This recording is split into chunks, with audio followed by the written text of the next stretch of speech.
Hello everybody, this is Fernando for the all-new Cryptids and Monsters video. Alright, let's go ahead and let's do another entry here. This one yet again based on one of your newer suggestions. This one having to do with a fascinating case because it involves almost three things in one. In this case, it's a cryptid. It may also be a last living dinosaur. You know how much I love those. And it could also be a spirit or some type of mystical entity as well. So pretty much all three in one when it comes to this fascinating entry. And I thought I had talked about it before, but as it turns out, I was mentioning yet another very similar but still different type of cryptid. This one, though, is also something involving a sauropod-like cryptid that lives there in the Congo. In fact, you're looking at a picture of it now, has a very unique name, and I'll explain more why here in a minute, but it's known as the Mokèlé-mbèmbé.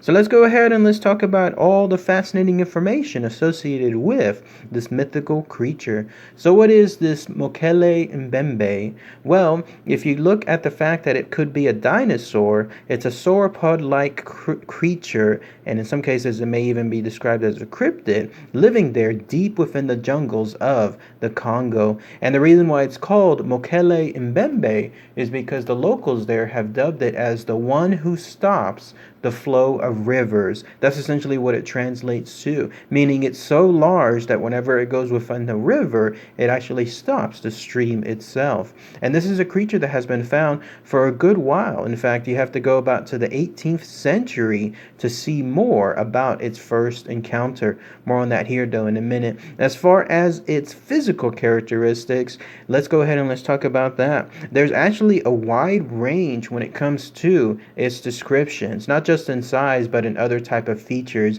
I'm guessing it's due to the fact that most people are not going to be sticking around for too long when it comes to witnessing this creature out there in the wild, considering how large and massive and potentially dangerous it is. One can see why it's just maybe a brief couple of seconds of seeing it. But essentially, here's how it looks like. You think of your average apatosaur-like sauropod, and then maybe it might be smaller in some cases, and other times it might be longer. So it has a long neck, a longish tail. It also has these footprints that leave these three claws. Some people have stated that it has a long tooth on this mouth, and others have stated that it has a long horn as well on the top of its nose or its bridge-like area. On top of that, it has either a smooth-like skin or it has a scaly, almost like armor-like skin. So as you can see, lots of representations when it comes to that part. And then also its size has a huge differentiation. It could either be the size of a hippopotamus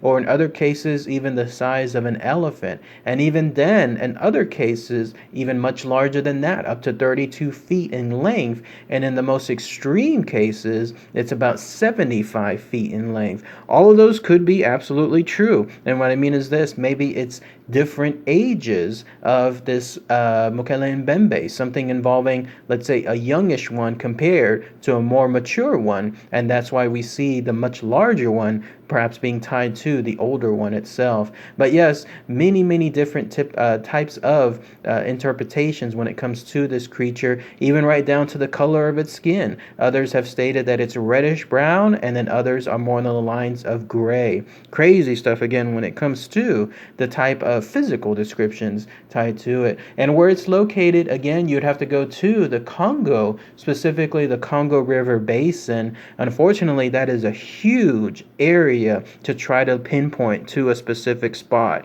because apparently it's like over 1.5 million acres or so of just million square miles of just pure dense forestry type area, the kind of stuff that you probably can't see 3 feet in front of you because of the thick jungle forest. But apparently that's where it lives, and it favors the kind of environments involving water, more specifically caves associated with the water. In fact, I was reading some information on this that most people tend to see it come out of a cave deep within, let's say, a lake or some type of river And then that's when it comes out, apparently throughout multiple times of the day. It's not necessarily nocturnal. It can just come out either during the daytime as easily as it would at night. So either way, though, if you're there in the Congo River Basin and you happen to see a large lake and maybe some caves nearby, who knows, you may actually be nearby this particular long-lost dinosaur. And then as far as its own other characteristics, like let's say its eating habits,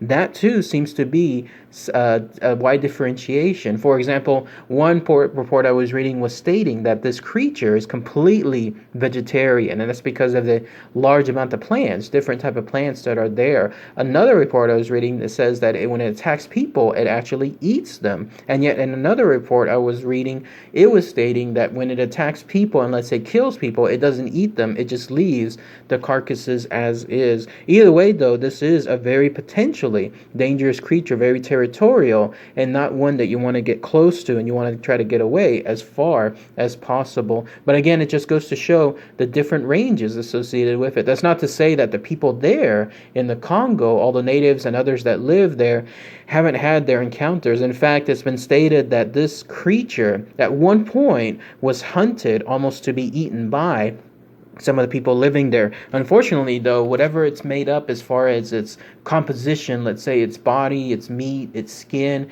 this is a deadly creature even after its death because its meat is apparently considered poisonous. And a group of villagers ate part of this creature, and all of them who ate it apparently died shortly afterwards. So even after death, it looks like this is a creature that again will still try to claim any other type of lives. And that's also tying in not just humans but other animals as well, because I was reading some of the interesting information about its battles with some other creatures. Apparently it's fought hippopotamuses as well, or hippopotami, but the problem is don't know if that area contains those particular animals, and it's been known to also attack elephants as well. Very large creatures, both in of themselves, dangerous too, but still it goes to show that this particular dinosaur, if you could call it that, is not essentially out there to be peaceful. It definitely wants to fight whatever is nearby. And then as far as its water, spirit, or entity type status, I tried to look at more information on that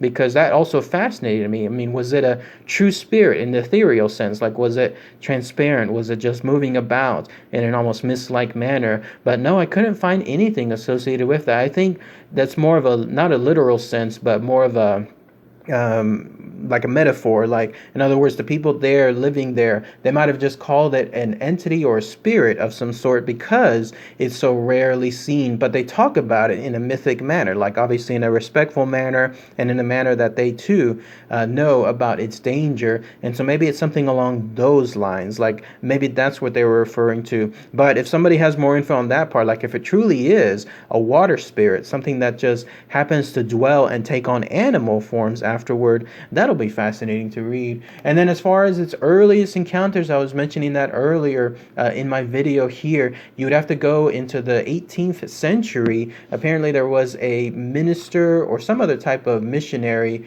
French missionary, who discovered this creature. He actually discovered the footprints associated with this long lost dinosaur, this Mokèlé-mbèmbé. And when he found the footprints, they were around 3 feet in circumference. So again, it goes to show how large this creature can truly be. But that was the only time, at least during that time period, that it was discovered. It was not really reported, and nothing else was mentioned afterward, at least until 1909. That's when a game hunter by the name of Carl Hagenbeck mentioned in his biography that he saw or at least witnessed others that saw this creature, and it was described as some kind of dinosaur seemingly akin to a brontosaurus. And then also there's been multiple other sightings. In fact, when I was looking at a good number of those reports, it got me thinking that this is a creature that is not really shy. Like, it definitely seems to have the ability to come out whenever it wants to, whether humans are there around it or not. So it just goes to show that some creatures,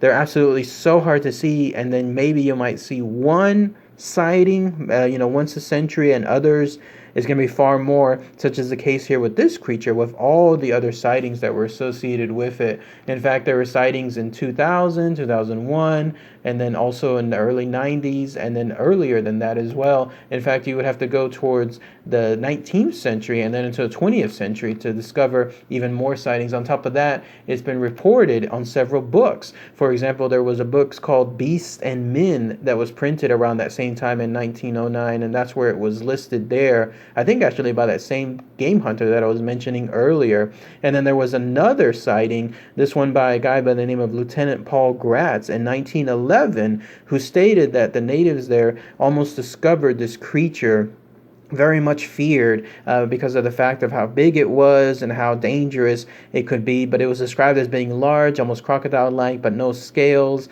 and its toes had these claws associated with it, and then that's where that found it. And then there was yet another encounter in 1913, in this case from a German captain, and in his description, he stated that this was a creature that lived in the jungles, and then included the description of it. He was almost scared to list that description because of how unbelievable it almost seemed, but he captured so many tales from the natives that were there about it, and he trusted them because I imagine that after so many natives told the same story, same description, same type of creature encountered, that he was beginning to trust their particular reports, and then that's what he published there. One interesting last thing I wanted to mention, all these sightings and everything that has occurred within the past couple of centuries, it looks like they may have dried up. And in fact, the natives there, when they were interviewed, let's say in the 2000s, they were stating that they think the last part of this species, whatever this creature is, whether it's a dinosaur or whether it's another unknown cryptid,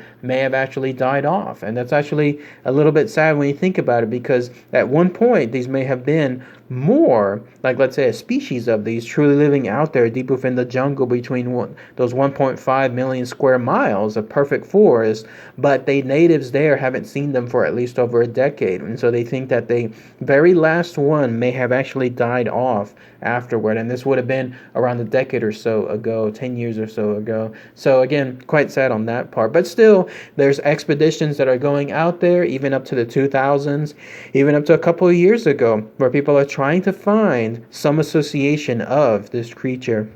But what do you guys think as far as this unique dinosaur? If it truly is a dinosaur, if it's a spirit or other type of cryptid? If anyone has any more information related to it, maybe somebody there who was there at the Congo area and happened to hear stories about this Mokèlé-mbèmbé, then please post those comments below. Let me know. Maybe somebody that has more information as far as its spirit-like status, because that definitely intrigued me. I want to know if there's more on that regard. Then please post it as well too.